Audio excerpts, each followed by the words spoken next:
Joe here, a real libertarian. What is libertarianism?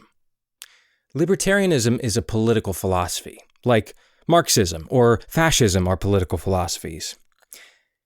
Just remember, any political philosophy can become dangerous if it's taken to the extreme. What I'll be describing to you today is something I call Rothbardian Libertarianism, because I consider it to be the purest form of libertarianism. But just know there are other viewpoints which either form hybrids with libertarianism and another philosophy, or which differ on their interpretation of the tenets I'm about to describe to you now. Now, to understand libertarianism, you really only need to know one essential idea, and the rest of the stances fall into place. And that is the non-aggression axiom. This states that no man or woman, or group of men or women, may aggress against the person or property of anyone else. Now, aggression here is defined as the initiation of the use or threat of physical violence against the person or property of anyone else. And that's it. That's all you need to know. My work here is done. Okay, maybe I'm not quite done. Of course, this simple axiom has far-reaching effects across all facets of society, and you may be surprised to learn just how often this simple axiom is violated in your daily life. Allow me to demonstrate. For centuries, the state has committed theft on a mass scale and called it taxation. Now, on first glance, you may not believe that taxation is aggression. You may believe that you pay your taxes willfully and of your own accord.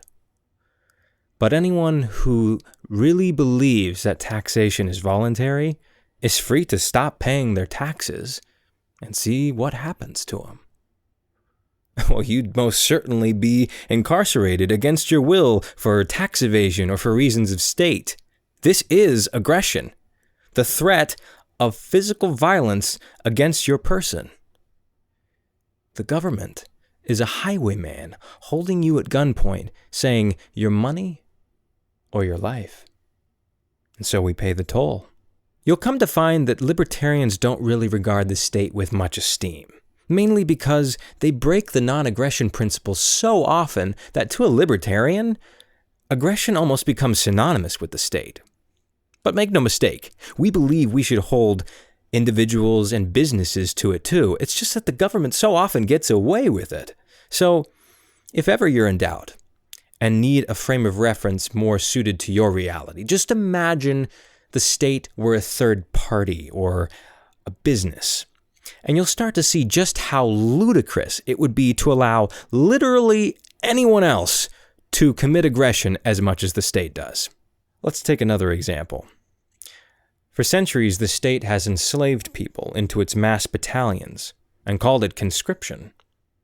The U.S. government has a history of doing this.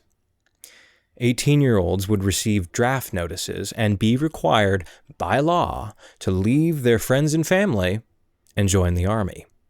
And hey, let's not forget, for centuries the state has committed mass murder on a grand scale and called it war. Or as we like to call it nowadays, national defense. That's right. Right now, the state has the power to make you aggress against people's right to person and property and commit murder. Okay, so if we have the right to person and property, then we must also have the right under libertarianism to freedom of speech, right?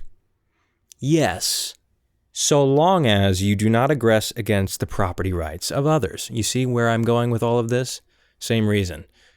So imagine you were in a crowded theater.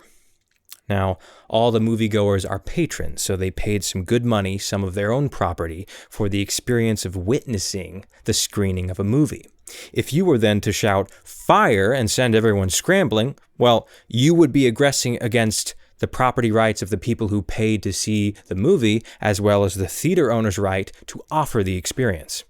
Now, unfortunately, I don't have time to cover every single stance in politics, but if you follow the non-aggression axiom, you'll start to see how libertarians fit into the equation in a way that makes way more sense than a Republican or a Democrat.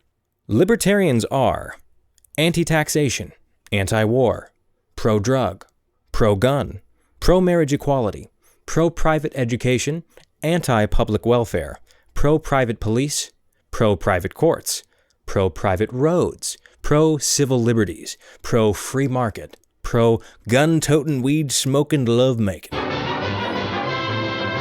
Just don't aggress against my property, man, and we'll be A-okay. And before you say, Joe, this sounds great, but if it's so great, why has there never been a libertarian society throughout history? And to you, I say there has been. Ireland had a libertarian society for nearly 1,000 years until a difficult conquest by Britain.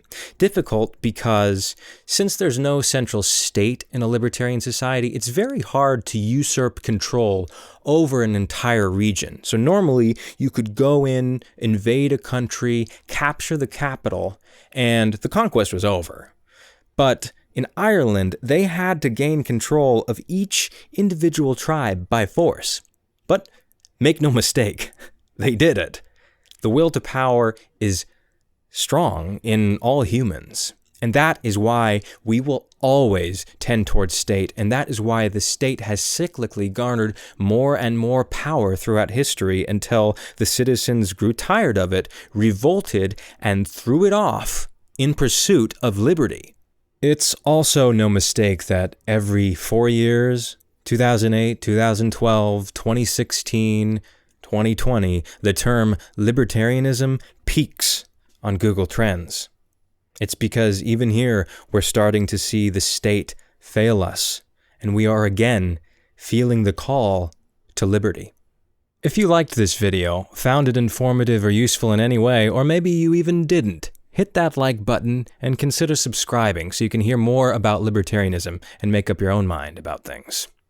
I'm Joe, a real libertarian. Thanks for listening.